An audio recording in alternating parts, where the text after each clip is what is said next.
Emma Parker tightened her coat as she stepped out of St. Luke's Hospital for the last time. Her heart pounded with disbelief. 5 years of dedication, gone in a single conversation. "We appreciate your service, but due to budget cuts." The words from her supervisor echoed in her mind, like a cruel joke. She had been a nurse through the worst of times, overtime shifts, sleepless nights, holding the hands of patients who had no one else. And this was her reward? A termination letter? Tears burned in her eyes, but she swallowed them down. Breaking down wouldn't pay the rent, wouldn't fix the reality of being jobless in a city like New York, where life moved fast and didn't stop for anyone. As she walked through the bustling streets of Manhattan, the crisp autumn air felt heavier than usual. She barely noticed the crowd gathering near the sidewalk, until she heard the panic in their voices. "Somebody help him." Emma's head snapped up. A man was collapsed on the pavement, his face pale, his chest still. Instinct took over. Pushing through the bystanders, she dropped to her knees. Fingers to his neck, weak pulse, shallow breaths. His life hung by a thread. Without hesitation, she started CPR. The world around her blurred. No job, no future, no uncertainty. Just her training, her purpose. 1, 2, 3. She counted, pressing his chest. Minutes felt like hours. Then, his body jerked. A sharp gasp tore through his lungs. The crowd erupted in relieved murmurs. Emma exhaled, her hands trembling. She had saved him. That was all that mattered. She didn't wait for gratitude, didn't stay for the paramedics.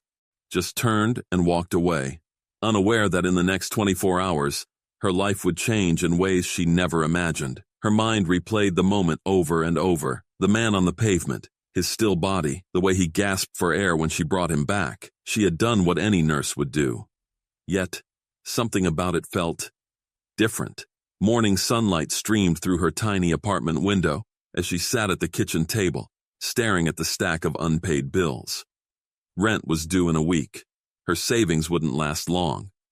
And job hunting? That could take months. Her phone buzzed. Unknown number. She hesitated, then answered. "Is this Emma Parker?" A deep, polished voice asked. "Yes," she said cautiously. "My name is James Lawson. You saved my father's life yesterday." Emma's grip on the phone tightened. She hadn't even seen the man's face properly, just the desperate need to act. How is he?" she asked. "He's stable, thanks to you." There was a pause. "I'd like to meet you." Emma frowned. "That's not necessary, I was just—" "Please," James interrupted. "You don't understand. You saved a very important man. I need to see you." Before she could argue, he added an address, an upscale cafe in Midtown Manhattan, the kind of place she'd never afford. 2 hours later, Emma walked into the cafe, her worn-out shoes and thrift store coat, making her feel out of place. James Lawson was already there, sitting at a corner table. Tall, well-dressed, sharp eyes that studied her with an intensity that made her uneasy. "I'm grateful for what you did," he said as she sat down. "But I need to ask, why did you walk away?" Emma shifted uncomfortably. "I'm a nurse. Saving people is what I do." James leaned forward. "You didn't know who he was, did you?" She shook her head. "My father is Richard Lawson, Chief Executive Officer of Lawson Enterprises, one of the wealthiest men in New York." Emma blinked. The name sounded vaguely familiar, but she never paid attention to billionaires. James smiled slightly. "He doesn't just owe you his life. I do too." Before Emma could respond, he slid an envelope across the table. "Consider this a token of gratitude." She hesitated before opening it. Her breath hitched. A check. For $250,000. Her heart pounded. This wasn't happening. I can't take this," she stammered. James's expression turned serious. "You can, and you should, but that's not all." Emma looked at him warily. "What do you mean?" James leaned back. "Let's just say, this is only the beginning." At that moment, she had no idea how right he was. Emma stared at the check in her trembling hands. $250,000. It was more money than she had ever seen in her life. Rent, bills, groceries. This could solve everything. But something inside her hesitated. She placed the envelope back on the table and looked James in the eye. I appreciate this, but I didn't save your father for a reward. James studied her, then chuckled softly. I figured you'd say that. But this isn't charity, Emma. It's gratitude. She exhaled. The logical part of her brain screamed to take the money. Her situation was desperate. But before she could decide, James spoke again. I told you, this is just the beginning. He reached into his pocket and pulled out a sleek black card, sliding it across the table. Come to this address tomorrow morning at 9. My father wants to meet you. Emma hesitated. Everything about this felt surreal, but curiosity gnawed at her. What exactly was she walking into? The next morning, Emma took the subway uptown, gripping the black card in her hands. It led her to a towering glass skyscraper with the name Lawson Enterprises in bold letters. Inside, the lobby was pristine. Marble floors, crystal chandeliers, men in sharp suits, and women in elegant dresses. Emma suddenly felt out of place in her simple blouse and coat. A receptionist greeted her. Miss Parker, Mr. Lawson is expecting you. She was led into a private elevator that shot up to the top floor. When the doors opened, she stepped into a breathtaking office with floor-to-ceiling windows overlooking the New York skyline. And there he was, Richard Lawson, seated in a massive leather chair, the man she had saved. His silver hair was neatly combed, his suit impeccable, but his eyes, sharp and calculating, watched her with quiet intensity. You must be Emma Parker, he said, his voice deep and commanding. Yes, sir, she replied, suddenly feeling small under his gaze. Richard motioned for her to sit. I owe you my life. Emma shook her head. I was just doing what any nurse would do. Richard smirked. Most people would have walked away. You didn't. He leaned forward. That tells me something about you. Emma swallowed. I wasn't expecting anything in return. Richard nodded slowly. And that's exactly why I want to offer you something. Emma tensed. Offer me what? Richard gestured toward James, who had been standing silently by the window. My son tells me you're an exceptional nurse.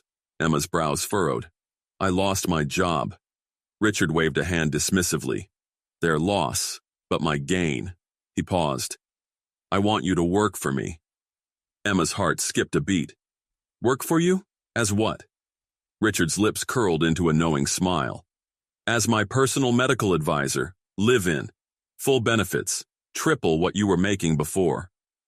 Emma's breath caught. Was this really happening? I don't know what to say. Say yes, James interjected. Emma glanced between father and son. Something about this still felt too good to be true. But before she could respond, Richard leaned back and smirked. Take the night to think about it, but trust me, you won't regret it. Little did Emma know, this decision would change her life forever. Emma sat on the edge of her bed that night, staring at the ceiling. The offer Richard Lawson had made was unbelievable. Triple her previous salary, full benefits, and a position unlike anything she'd ever imagined. But something about it unsettled her. Why her? She had saved his life, yes. But why go to such lengths to bring her into his world? Her fingers traced the edge of the black business card James had given her, his words still echoing in her mind. Say yes. By morning, she had made her decision. When she arrived back at the towering Lawson Enterprises building, James was already waiting for her in the lobby. I was hoping you'd come, he said with a grin. She took a deep breath. I want to say yes, but I need to understand exactly what this job entails. James smirked. My father will explain everything. Minutes later, Emma stood in Richard Lawson's office again. He studied her with the same intense gaze as the day before. You've made a decision? He asked. Emma nodded. I'll take the job, but I need clarity. Richard's lips curled into a small smile. Good. He stood and walked toward the massive windows, his hands behind his back. This isn't just about medical care, Emma. I need someone I can trust. He turned to face her. Someone who won't ask too many questions. Emma stiffened. What do you mean? Richard chuckled. Nothing illegal, if that's what you're worried about. But my life, it comes with complications. Emma's heartbeat quickened. Complications. Before Richard could answer, James stepped forward. You'll be my father's personal medical advisor, traveling when necessary, ensuring his health is monitored at all times. You'll live in the guest house on the estate. Emma hesitated. Live in? Richard nodded. Consider it part of your compensation. I prefer my team close. Something about the way he said team sent a chill down her spine. She had just stepped into a world far beyond what she ever imagined. Lauren's hands trembled as she reached for the letter that the man had handed her. The envelope was thick, embossed with gold, and had an air of importance. Her heart pounded as she unfolded the paper inside. Dear Ms. Lauren Carter, we are honored to inform you that you have been selected as the recipient of the Preston Humanitarian Award for your exceptional act of selflessness. Along with this award, you will receive a $500,000 grant to continue your work in saving lives and assisting those in need. Your kindness has inspired not just one life, but countless others. We hope this reward helps you build the future you deserve. With gratitude, the Preston Foundation. Tears streamed down Lauren's face. Her entire world had flipped in the past 24 hours, from losing her job to saving a man's life, and now this, a life-changing opportunity. The 4 luxury cars outside weren't just for show. They belonged to representatives from major hospitals and organizations who wanted to hire her, support her, and be part of her journey. One of them, a woman in a navy blue business suit, stepped forward. Ms. Carter, I'm Dr. Emily Sanders from St. John's Medical Center. We would be honored if you joined our hospital. Name your position, name your salary. We want you on our team.